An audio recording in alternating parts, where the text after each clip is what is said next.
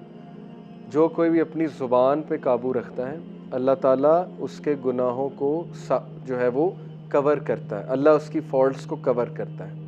Whoever controls his anger Allah Almighty will protect him from his punishment. اور جو کوئی بھی غصے پہ قابو رکھتا ہے اللہ تعالیٰ اپنے غضب سے اس کو بچائے گا. بہت خوبصورت بات ہے، بینیفٹ بھی بتا رہے ہیں رسول اللہ. And whoever apologies or seek forgiveness from Allah he will accept his apology. Simple. جو اللہ سے معافی مانگے گا اللہ اس کی معافی قبول کرے گا. اس لیے جو لوگ یہ پوچھتے ہیں کہ اللہ نے میری معافی قبول کی کہ نہیں کی، تو یہ اس کا آنسر ہے. جب رسول اللہ کہہ رہے ہیں کہ جو معافی مانگے گا اللہ معاف کرے گا، تو پھر اس کے بعد شک کی تو گنجائش نہیں بچتی. اوکے، یہ صحیح حدیث ہے.